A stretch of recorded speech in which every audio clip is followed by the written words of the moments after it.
So Dr.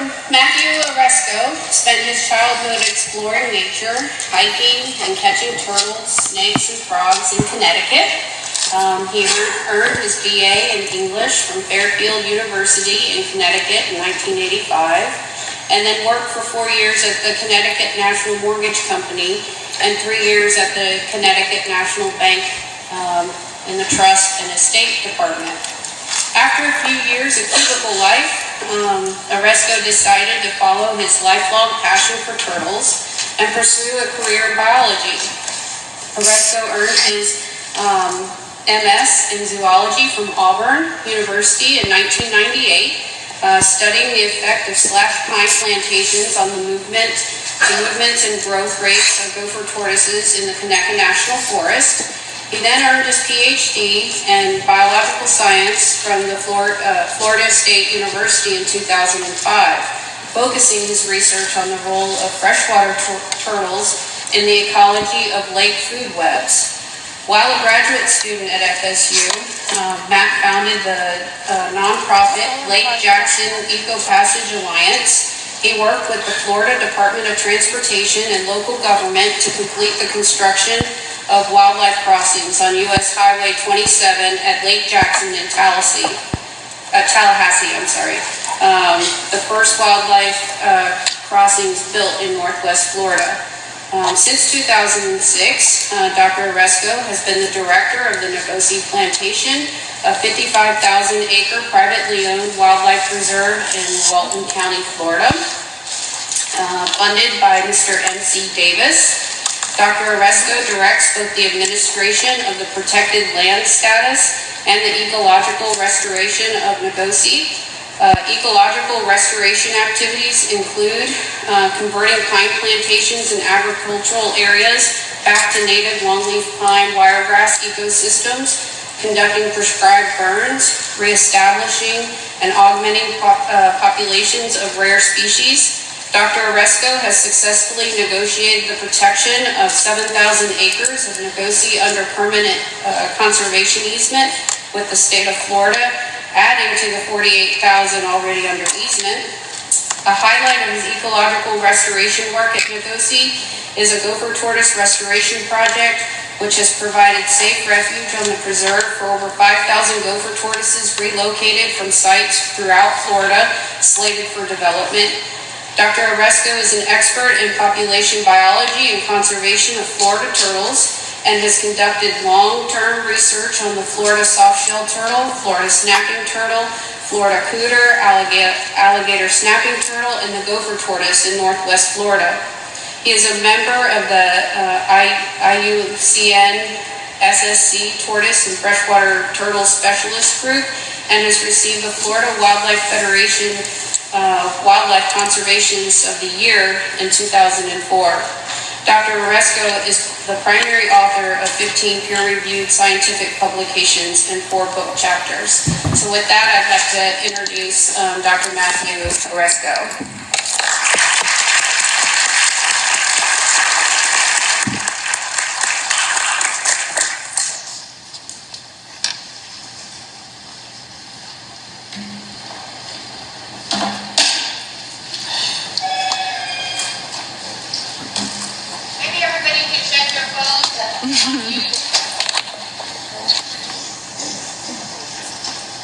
Good morning. Good morning. Welcome to beautiful Gulf Shores, Alabama, and the 41st Gopher Tortoise Council meeting.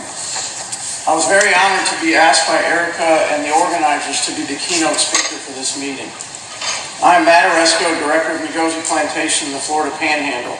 At 55,000 acres, Nokuse Plantation is the largest private preserve east of the Mississippi River, and we have translocated over 5,000 gopher tortoises to our land since 2006. I remember my first gopher tortoise meeting in 1997, held in a tiny cabin in Waycross, Georgia, near Okefenokee. The Gopher Tortoise Council has certainly grown a lot since then, and there have been many improvements in gopher tortoise policies, management, and regulations. However, today we still face a lot of the same challenges, and in many ways we're at a crossroads for the future of gopher tortoise conservation. My history with the gopher tortoise began in Alabama in 1995, and today I will tell you how my career as a conservation biologist has been linked to the gopher tortoise since the beginning. I will tell you what we have learned by doing real-world conservation on private land over the last 13 years and how we are applying this knowledge to improve gopher tortoise conservation.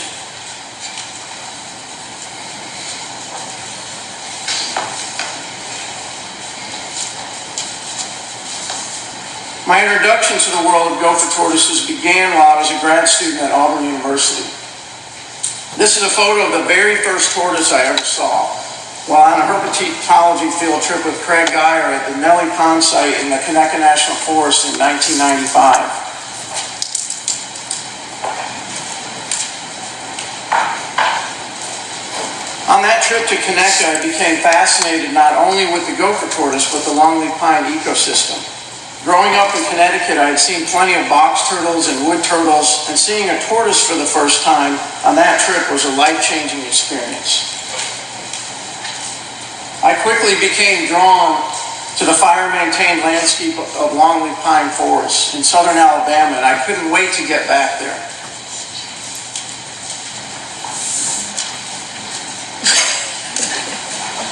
I changed my master's thesis topic from the foraging ecology of chicken turtles to a study of gopher tortoises in the Conecuh. The chicken turtle is still one of my favorite turtles. Sometimes I wonder how my life would have been different if I had stayed with the chicken turtle. I attribute all of this to Craig Geyer. Here he is on the Conecuh National Forest in 1995. He set me on the road to where I am today through his passion for the longleaf pine ecosystem and his guidance. For the next 23 years, I would be committed to the conservation of the gopher tortoise and the longleaf pine ecosystem. Over these 23 years, my career has been woven together with changes in gopher tortoise policy and management.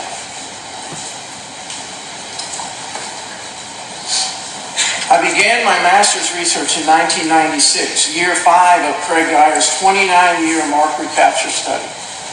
Over that time, the Geyer Lab has been prolific with 31 gopher tortoise publications coming out of the lab. Auburn has produced an impressive list of gopher tortoise researchers over the years. Sharon Herman has also been a significant contributor to what we know about gopher tortoises and their management, working for many years at the Tall Timbers Research Station and now at Auburn. For the last 30 years, Craig Geyer has made sure that the management of the gopher tortoise is a priority on the Conecuh National Forest. His ideas about gopher tortoise conservation have always been on the cutting edge, and even in retirement, he is still dedicated to learning more about how to conserve this species. After completing my master's at Auburn, in 1998, I started my PhD program at Florida State University and joined the Fran James Lab. Fran is a world-renowned ornithologist and ecologist. I was the only herper in the lab. Everyone else studied red-cockaded woodpeckers in the Apalachicola National Forest. I began dissertation work on freshwater turtles and their role in lake food webs. But Fran's knowledge of the longleaf pine ecosystem and her approach to conservation biology has had a lasting impact on me. Bruce Means had a strong influence on my career at FSU. He has tremendous passion for conservation and knowledge of the longleaf pine ecosystem, although I never did develop his knack for picking up live rattlesnakes. And that's MC Davis and my wife Margaret in that picture.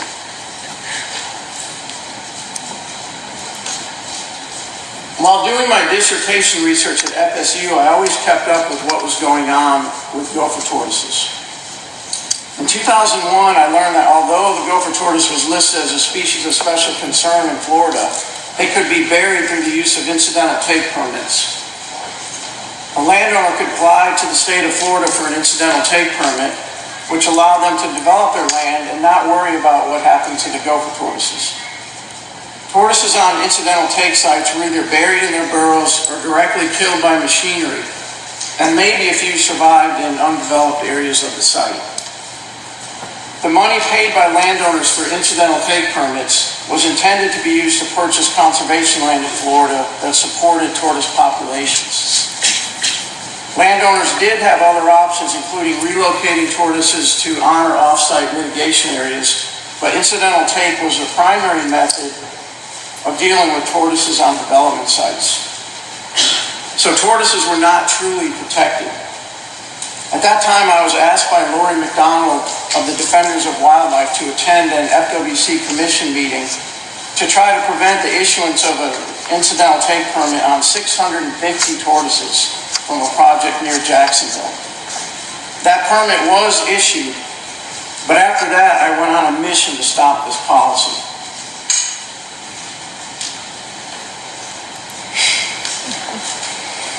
Once I learned more about the incidental take program, not only did I feel it was inhumane and cruel, I began to feel it was not the best way to be managing tortoise populations for the long-term survival of the species. I did a public records request to FWC in 2005 to find out how many tortoises had been buried under take permits. At that time, 68,000 gopher tortoises had been permitted to be buried since 1991. A reporter at the Orlando Sentinel did a comprehensive front-page story on the issue in February of 2005. This article finally brought public attention to the incidental take program, and numerous environmental and humane groups in Florida demanded that the policy be stopped. After the Orlando Sentinel article, I received a phone call from a complete stranger named MC Davis. He wanted to talk to me about gopher tortoises and how he could help. We met at the first FWC Gopher Tortoise Stakeholders Group meeting in June of 2005 in Gainesville. MC and I worked together over the next 2 years to try to put an end to the FWC incidental take policy. During this time, I was completing my dissertation research at FSU. And MC Davis hired me as the director of Nokuse Plantation in December of that year.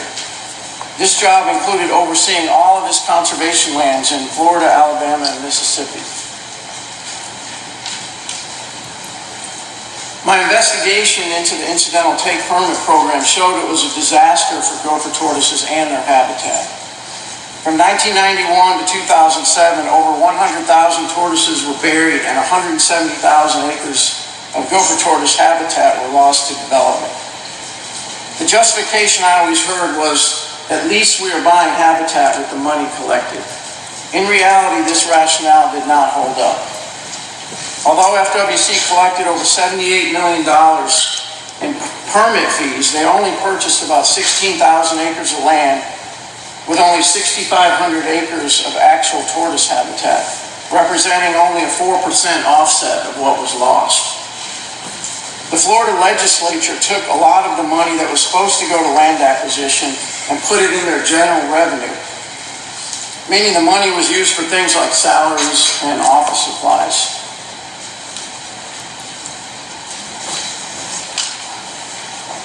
In addition to losing habitat, many large gopher tortoise populations were removed because of this policy. This map is based on FWC's take permit database and shows all of the minimum viable populations that were removed under take permits, including 43 sites with greater than 250 individuals, and additional 20 sites with greater than 500 individuals.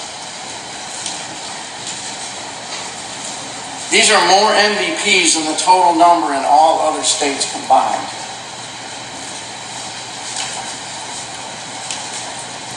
As you can imagine, there was a lot of opposition from the development community to ending incidental take permits. Lucky for the tortoise, they had friends in high places. Here's our group of tortoise conservationists, including Jen Hobgood of the Humane Society of the United States, meeting with Florida Governor Charlie Crist in 2007. This is probably the only time a gopher tortoise has ever been in the governor's office. After this meeting, we had the governor's support in convincing FWC to end the take permit policy. So incidental take ended in 2007. But although no new take permits were issued, already existing ones were grandfathered, meaning they can be transferred and do not expire. This means that when the land is cleared in the future, developers could still entomb those tortoises. There's an estimated 25,000 gopher tortoises still on undeveloped tracts that could hold take permits where relocation is not required. This map shows projected development in the state of Florida over the next 50 years. All sites with grandfathered take permits will eventually be developed. Under the new FWC permit system, all tortoises on new development sites must be translocated. So more habitat must be secured to accommodate all of these tortoises. MC and I at Nokuse, with the help from many partners, developed a strategy to save tortoises from grandfathered incidental take sites by offering to translocate tortoises at no cost to the developer. MC Davis and Nokuse spent over $1.5 million translocated take permitted tortoises from 2007 to 2015. Keep in mind that it costs us $200 to $300 to translocate each tortoise. At this point, I want to talk a bit about Nokuse and explain our tortoise translocation and research program. MC Davis grew up in rural North Florida, an entrepreneur who through gambling and real estate investments became a multi-millionaire by the age of 45, and then became a self-described born-again conservationist. He spent the remainder of his life dedicated to conservation. MC founded Nokuse in 2000 by starting to purchase land that would become a 55,000 acre preserve in Walton County from over 20 different land purchases at a cost of over $70 million. Nokuse land is protected in perpetuity from development and resource exploitation by conservation easements held by the state of Florida. Nokuse is a Creek Indian word for black bear. MC chose this name with the goal of restoring his land so it could support all native species, including black bears. Many of you may remember that he gave an inspiring keynote address to the Gopher Tortoise Council meeting in Palatka, Florida in 2005. MC passed away in 2015, but we continue to work every day at Nokuse to keep his legacy alive. The goal of Nokuse is to preserve, protect, and restore native plant animal communities. The land was purchased by MC Davis specifically for deep conservation, meaning that the sole objective is strictly for perpetual conservation, not to serve multiple uses such as timberlanding and recreation. We conduct ecosystem-level management and restoration that benefits both common species and rare species. This map shows the location of Nokuse in northwest Florida, shown in the dark green. MC selected the location of Nokuse in order to connect to over 1 million acres of state and federal conservation land, including Eglin Air Force Base and Blackwater River State Forest to our west in Florida, and the Connector National Forest in Alabama.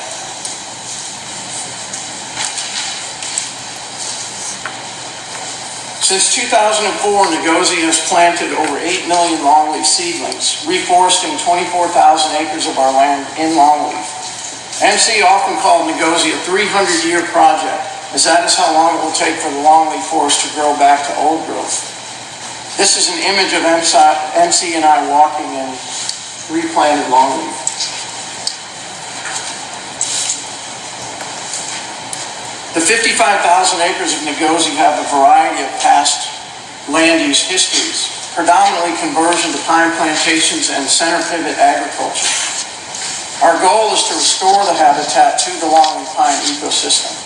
Our habitat restoration plan includes removal of off-site pines, longleaf pine reforestation, prescribed fire, hardwood removal on sandhill, ground cover plant restoration, eradication of exotics, primarily Kogan grass and wild hogs, and then augmentation and reintroduction of key species, including the gopher tortoise, gopher frogs, the indigo snake, and red-cockaded woodpeckers. It's a big job, but someone has to do it. These folks have it covered. Nokuse has a hard-working land management crew of 5 full-time and 2 part-time employees.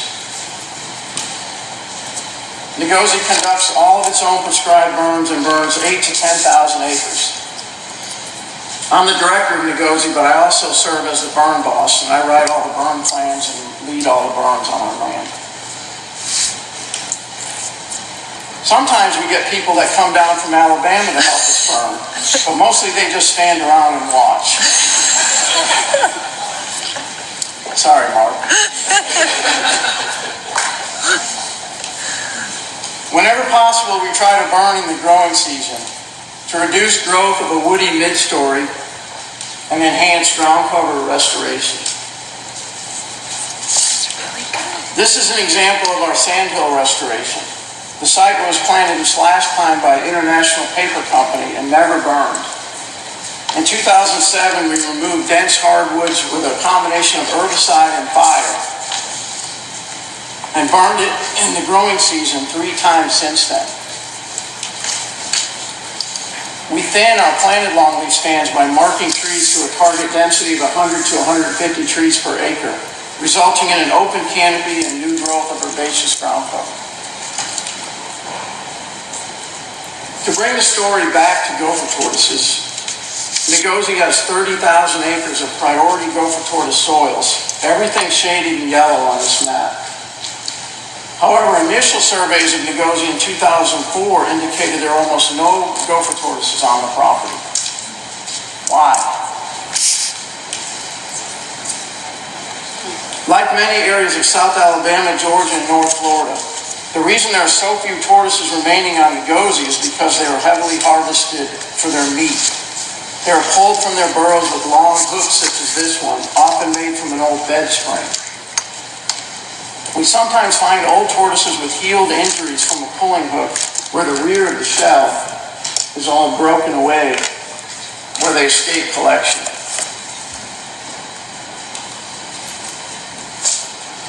Florida banned all harvest of gopher tortoises in 1988, but it was mostly too late. Tortoises were nearly extirpated from many areas of good habitat in North Florida.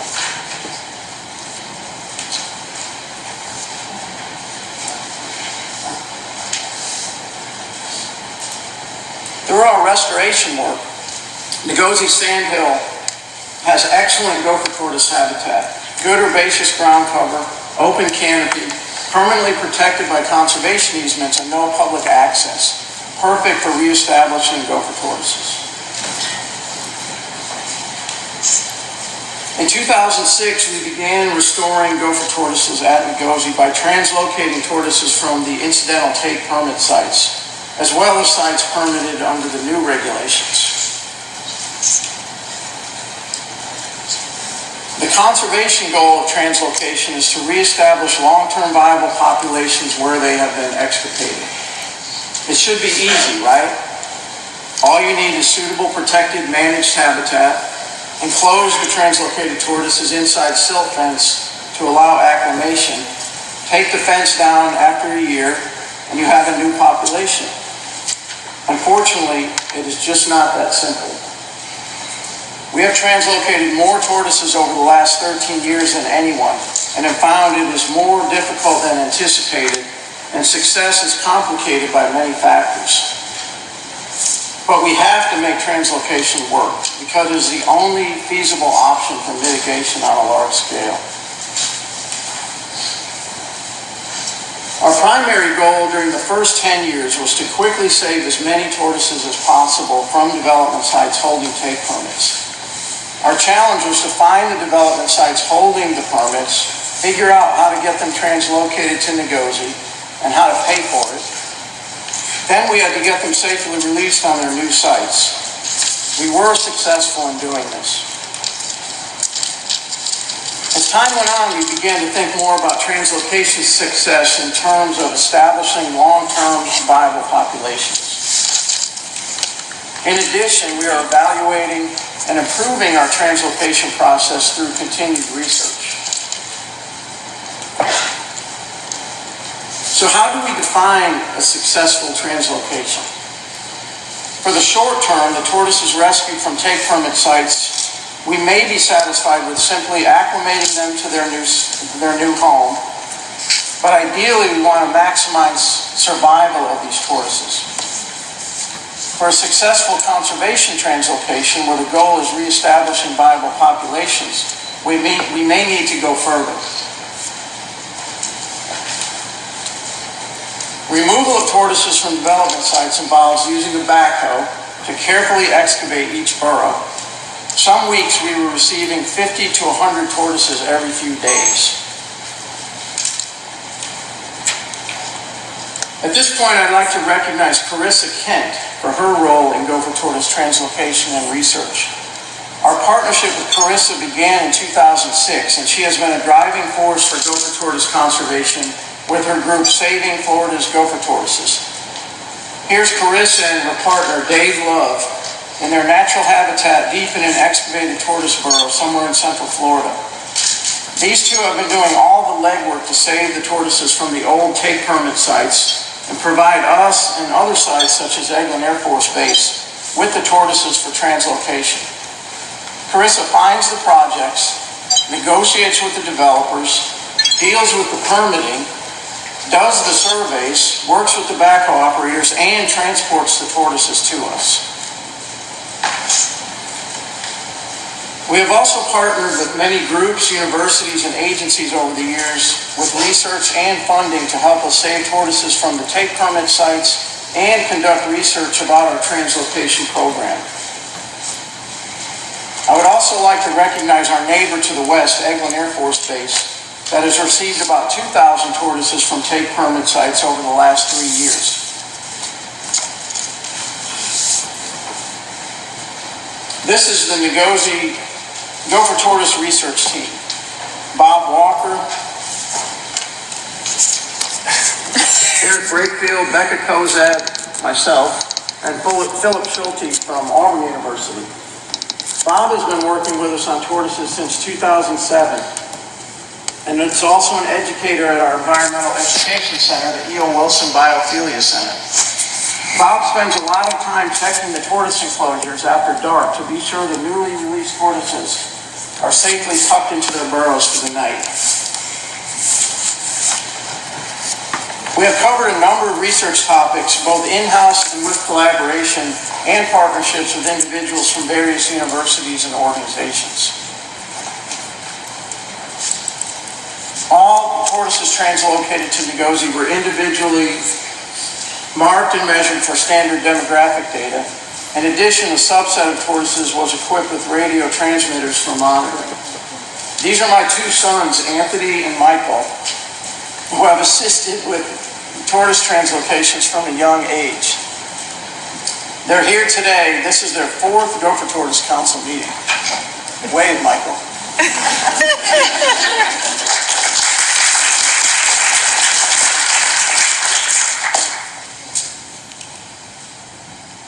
After being measured and marked, tortoises were released into large enclosures in suitable habitat.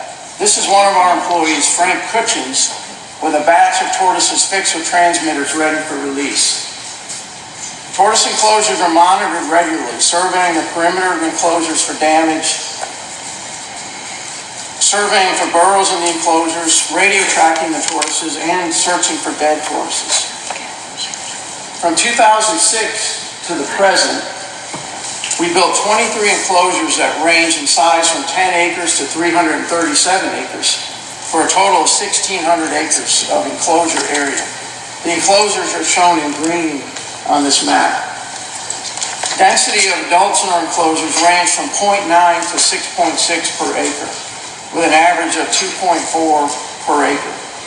I will talk more about density in a few minutes.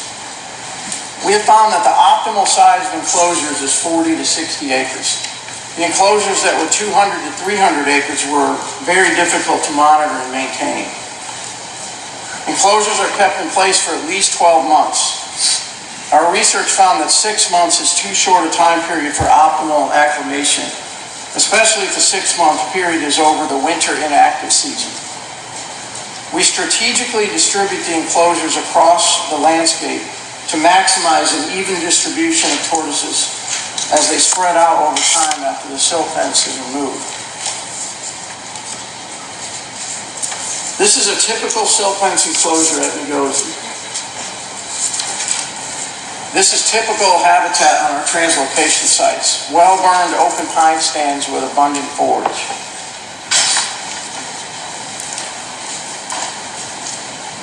In some enclosures, we found tortoise shells with evidence of predation or scavenging by coyotes and other mammalian predators. In 2014, we installed electric fences around 8 enclosures to reduce the number of coyotes entering. Derek Brakefield will be presenting the results of this research on Saturday.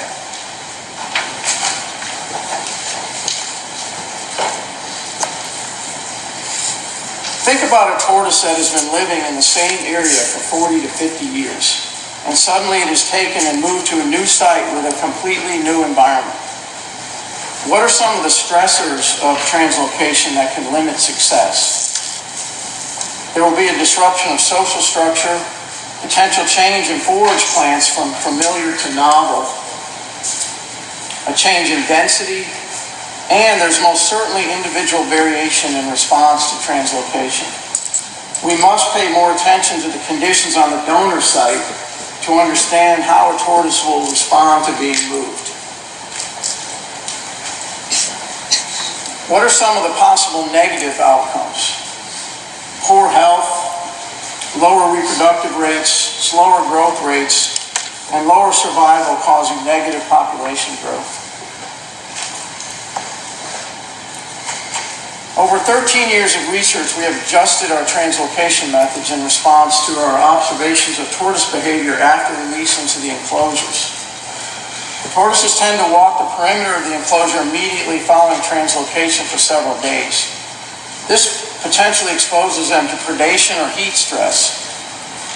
We dig starter burrows, short 1 meter deep burrows, directly along the fence for tortoises to shelter in until they acclimate. As they begin exploring the interior of the enclosure over time, they will dig their own burrows.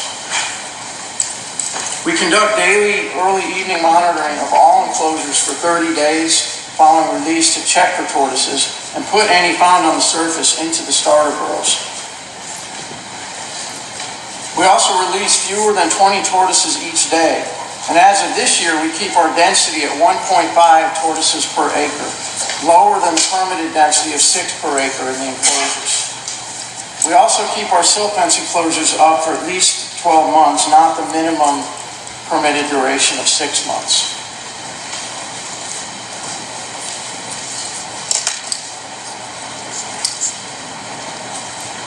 Now I will discuss the results of Nokuse's Gopher Tortoise population restoration and research. Since 2006, Nokuse has translocated 5,083 tortoises from development sites in 43 Florida counties. This map shows the number of tortoises translocated from each county, with the darker shading indicating the greater numbers. You can see that in Northeast Florida, around Jacksonville and around Orlando and Central Florida have the highest numbers, as well as local tortoises from counties around Nokuse, Walton, Santa Rosa, and Okaloosa.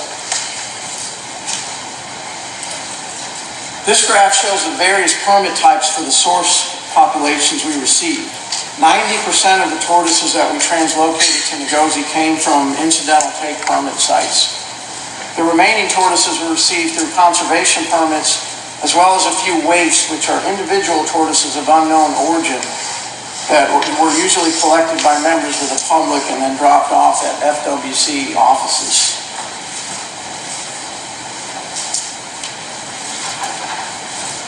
This graph shows a sex and stage class breakdown of the numbers of tortoises that we have translocated to Nokuse.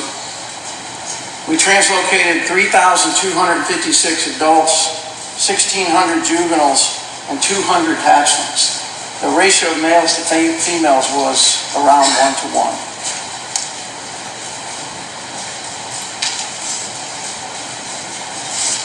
Survival of translocated tortoises is the key to success. But the reality of translocation is that some tortoises will die. During our monitoring of tortoise enclosures, we collected any dead tortoises or shells we found on the surface. This gives us an estimate of minimum tortoise mortality, as juvenile shells are less likely to be found and some tortoises may have died in their burrows. We could not directly measure juvenile mortality. We only know that many sites where we released hundreds of juveniles now have very few juvenile burrows. Adult mortality from all sources over 13 years was 21%. We attempted to determine cause of death when possible. 332 tortoises died of unknown causes. The shell was too degraded or broken apart to determine any cause. 292 tortoises died due to predation or scavenging by a coyote or raccoon. We observed these predators in the tortoise enclosures, but cannot determine whether the tortoises were killed by predation of live tortoises or scavenging of tortoises that were already dead. And lastly, 50 tortoises died from disease, as evidenced by completely intact carcasses found fresh and with no predation marks. In these cases, we suspected or confirmed inanition, which is a veterinary term for starvation and dehydration, as the cause of death. And I'll talk more about that in a minute. So it was not an infectious disease. I want to stress that point. I want to point out that the other translocation sites have been experiencing similar levels of mortality. Eglin Air Force Base has received about 1,300 adult tortoises from take permit sites over the last 3 years, and they have reported 14% mortality of adults in their first enclosure of 293 adults. We also conducted a translocation project in Mobile County a few years ago and had an 11% mortality rate of adults after 3 years.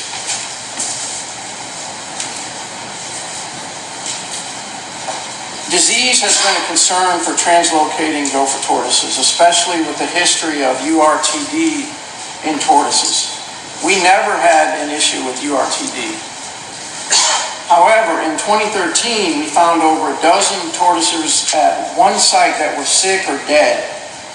And we later found the same condition in tortoises at some of the other sites.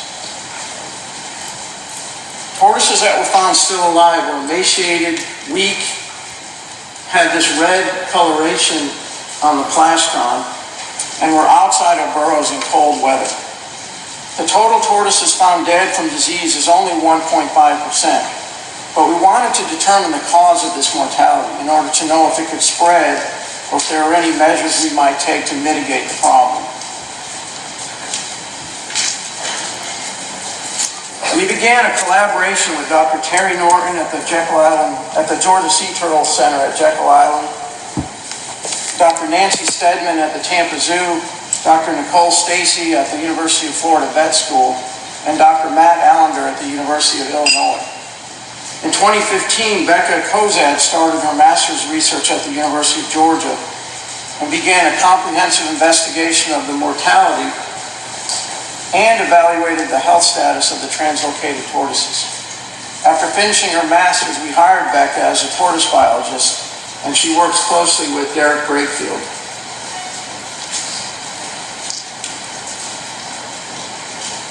Becca's research into the mortality event looked at a variety of potential factors. The first question was whether we were dealing with an infectious disease, something that could be spreading between the tortoises.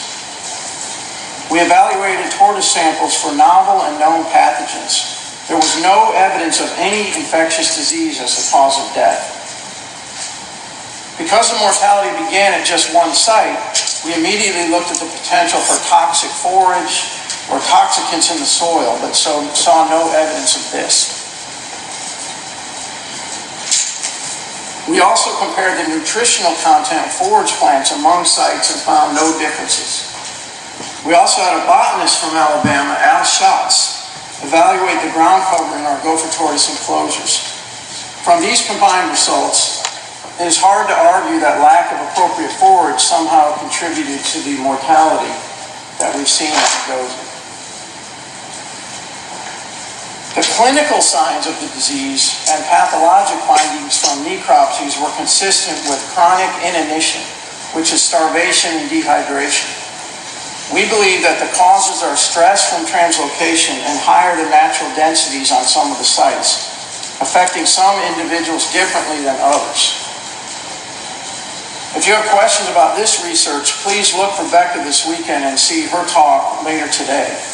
I also want to note that she has a paper in press with the results of this research.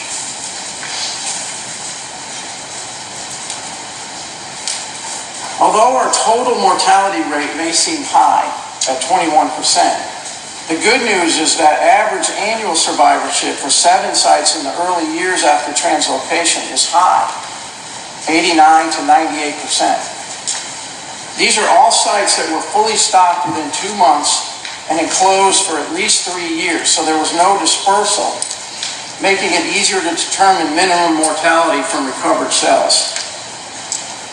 For a few sites, there were too many damaged cells to determine sex, so we could only estimate overall adult survivorship. That's the last 3 here.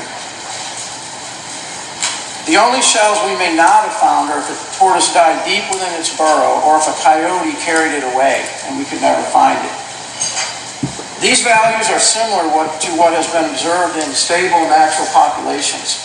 Although several sites are below the 97% minimum value from population models to maintain a stable population, this result is encouraging, as the first 3 to 4 years post-translocation usually have the highest levels of mortality. We predict that survival will increase and stabilize as time goes on. How does time since release affect the probability of mortality? This is a graph showing number of years since release on the x-axis and number of tortoises found dead each year on the y-axis. It turns out that it takes longer than expected for mortality rate to begin to decrease. Unfortunately, it takes at least 6 years to begin to stabilize at the lower levels. This conceptual model of mortality over time shows what we would rather see, where initial post-release mortality drops more quickly to a natural mortality rate compared to what we actually observe.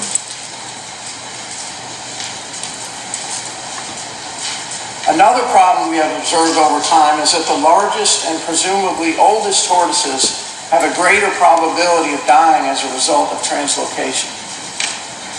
This matches a study by Kristen Berry and others in desert tortoises who also found that older individuals had a greater chance of dying after translocation due to starvation, dehydration, and presumably stress from the translocation event.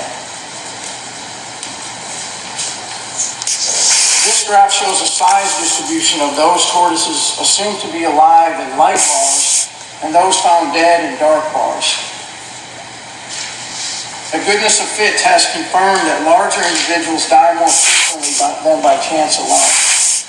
Many of these were females, so this is not at all the trend we would like to see.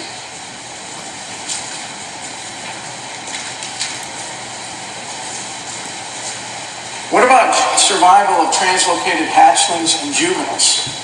Juvenile gopher tortoises are often abundant on development sites, and increasing their survival on translocation sites is an important part of gopher tortoise population restoration. We translocated over 1,800 juvenile gopher tortoise to our sites in the last 13 years. Based on our burrow surveys, we had low survival of translocated juveniles. In addition to mammalian predators, fire ants have also been a problem for juveniles, hatchlings, and eggs. Because mortality of juveniles was so high, we conducted an experiment to determine if we could increase juvenile survival through a combination of predator exclusion, good cover, and fire ant treatment. We constructed a 20-acre enclosure in high-quality habitat with thick herbaceous cover and abundance of low-growing forage plants, surrounded by an electric fence, and reduced fire ant populations with a pesticide extinguish. This was optimal habitat for juvenile survival and a small enough site to allow intensive and frequent monitoring. This is a map of surviving juvenile burrows after 3 years. The active burrows are in the green and the inactive burrows in yellow. And a size distribution graph showing the initial size distribution in the light bars and the surviving tortoises in the dark bars. We did the survey after the site was freshly burned to be sure that we found all of the burrows. After 3 years in the enclosure, we found overall survival of 30% of all size classes combined. Calculated annual survivorship is 67% if it is constant across years. This is slightly less than the 75% juvenile annual survival that viability models say is needed to maintain a stable population. And it compares pretty well to other studies of juvenile survival in relatively stable populations. As expected, the hatchlings did not fare so well. Nearly all of those disappeared. We did see some growth of the larger size classes. This study showed that with intensive effort, proper site selection, and exclusion of large mammalian predators, and fire ant treatment, survival of juveniles can be increased compared to what we observed on our other translocation sites.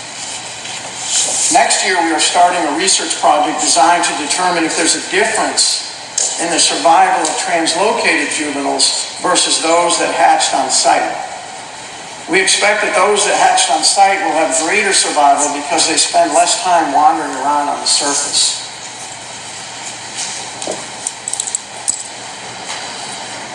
In order to establish a viable gopher tortoise population, adult tortoises must reproduce. One question is whether translocated gopher tortoises from South Florida from a warmer year-round climate will successfully reproduce in Northwest Florida. This question has been answered in the last 2 years by our collaborators at Georgia Southern, Elizabeth Hunter, Kevin Luke, and Nicole Deshay, as part of a study on how environmental conditions influence tortoise population vital rates of growth and reproduction. In the last 2 years, they found 29 nests indicating that translocated tortoises do successfully reproduce and produce viable hatchlings at a rate of about 80%. Whether they are from local populations or translocated from as far south as Sarasota and Charlotte County, 275 miles away.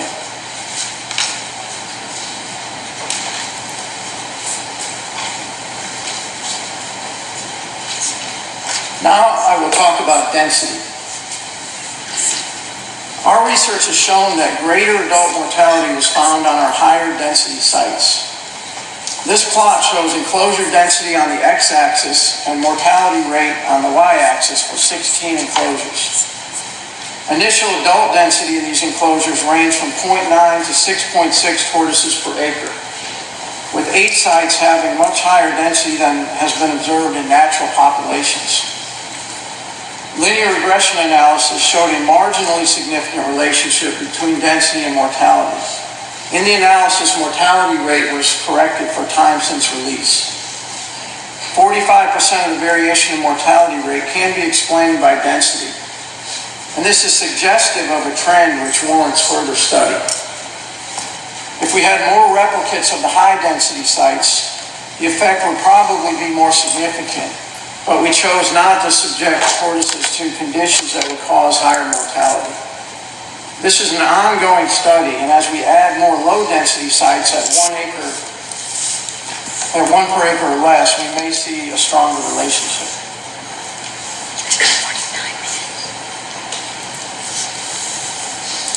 If we examine a wide sample of density in natural populations, we find that no sites exceed 2 tortoises per acre.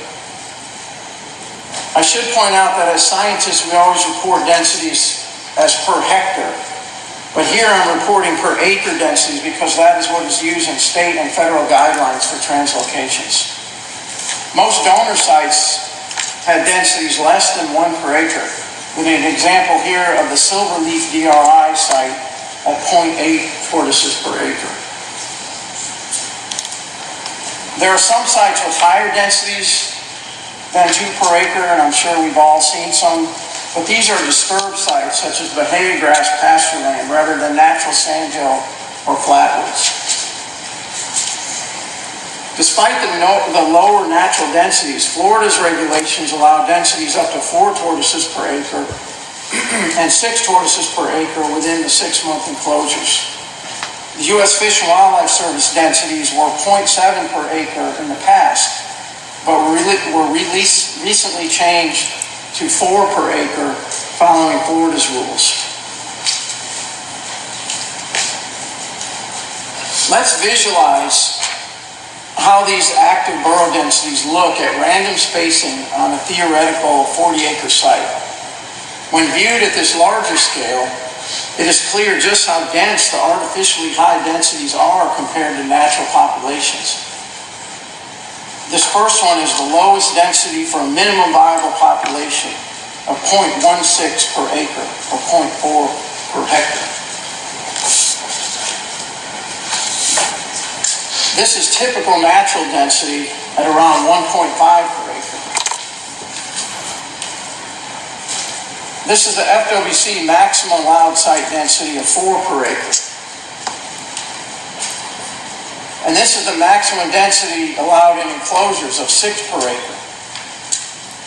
This year we have started limiting density on all of our translocation sites and within our enclosures to 1.5 tortoises per acre.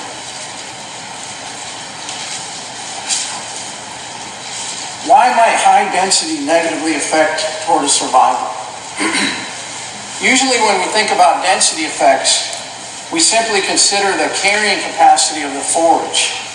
However, at Nokuse, gopher tortoise forage is abundant.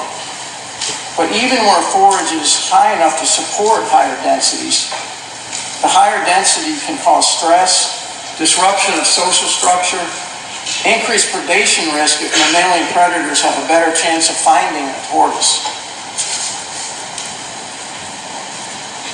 Research by Craig Geyer and Sharon Herman have found that gopher tortoises have complex, non-random social networks, and that tortoises have strong spatial memory of burrows and individuals. One of the important unanswered questions relating to translocation is whether or not mixed populations from multiple sources will acclimate or survive as well as those from a single source population. Philip Schulte at Auburn has been researching how gopher tortoise social networks are affected by translocation. He will be presenting his results of this research tomorrow morning. Tortoises from multiple donor sites are mixed together on the translocation sites, so they are forced to interact with each other. Perhaps they would like to reassemble to the social network that was on the source sites, but that would be very difficult. All of this is likely to cause stress, especially a higher density of tortoises. Nokuse is planning a research project that will compare the social network and health status of tortoises from mixed source populations to a single source population.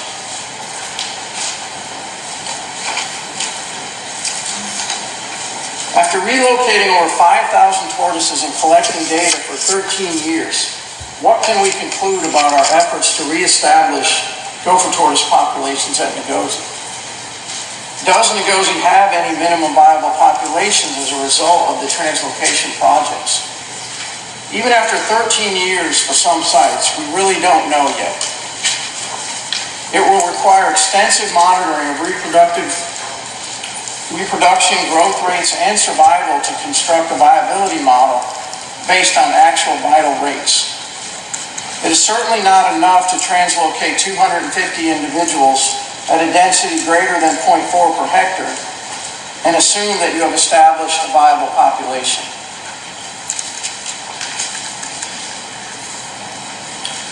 In the next few slides, I will show you the results of burrow surveys and compare initial and current population structure of 2 of our translocation sites 9 to 13 years after translocation. This is a current burrow map showing a 560-acre area that includes a combination of 3 enclosure sites from translocations done over the last 13 years. The green dots are active burrows, the yellow dots are inactive burrows, and the colored outlines show where the enclosures were located, here, here, and here, as well as enclosures to the northwest and to the northeast, where we don't show a burrow survey, but there were other sites that were close by. We originally translocated a total of 277 adults and 111 juveniles to this area, as well as additional tortoises to the nearby translocation sites. The overall picture looks very good. When we started this project 13 years ago, there was only one active burrow on this entire site.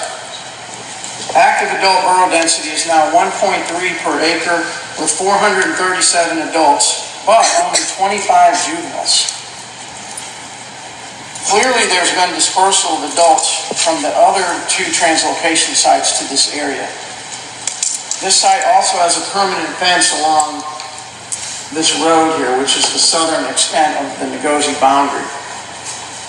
This site meets all of the definitions of a minimum viable population, except that juvenile survival is much too low to have a long-term stable population. We have observed successful reproduction on this site, but apparently few hatchlings survive.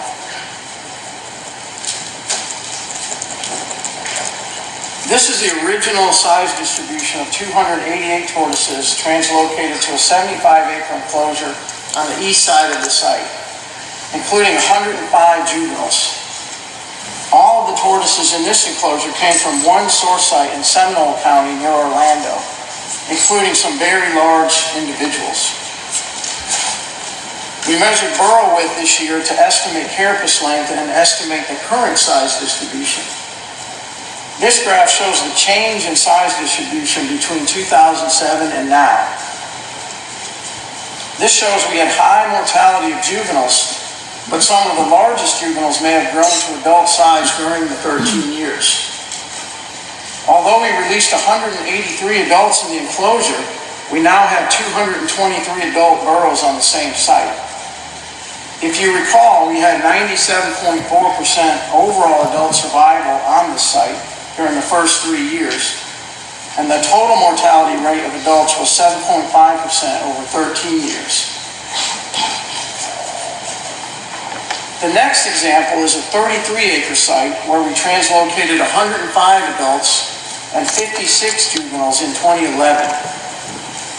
The current burrow survey shows we have 84 adult burrows and only 3 large juveniles. Again, in terms of adult survival, this translocation has been very successful. However, juvenile survival has been very low.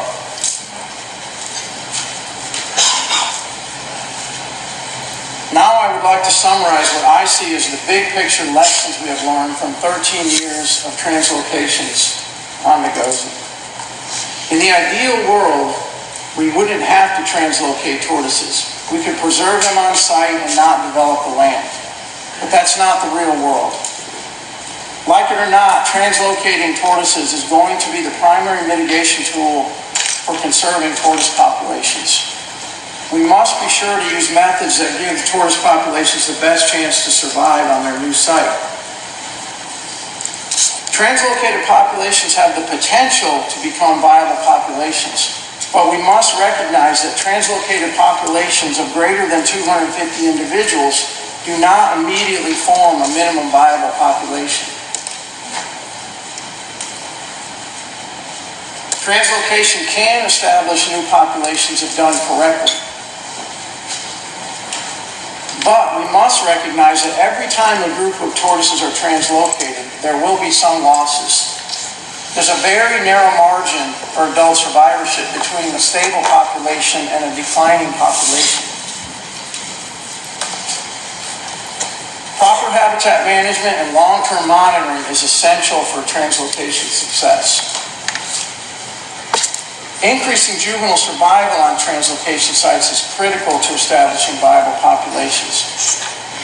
We can enhance survival by using creative methods and be willing to make adjustments to density and how we mix individuals from different sites.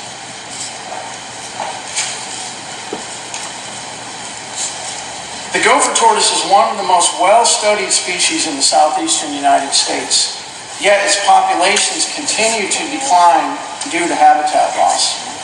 Adaptive management is the key to successful conservation of any species. Our challenge is to not be satisfied or complacent with conservation. We must continually question our methods and try to improve. I am cautiously optimistic about the future of the gopher tortoise, but the reality is we still have a lot of work to do. The conservation of any species requires not just science and research, but creative problem solving, advocacy, and passion. I believe that all of us here have the ability to accomplish this. We all want future generations to be able to enjoy seeing wild gopher tortoise populations just as we have been able to do. I hope that you will leave this meeting with a new sense of urgency and enthusiasm about saving the gopher tortoise. Enjoy the next few days in beautiful Alabama. Thank you.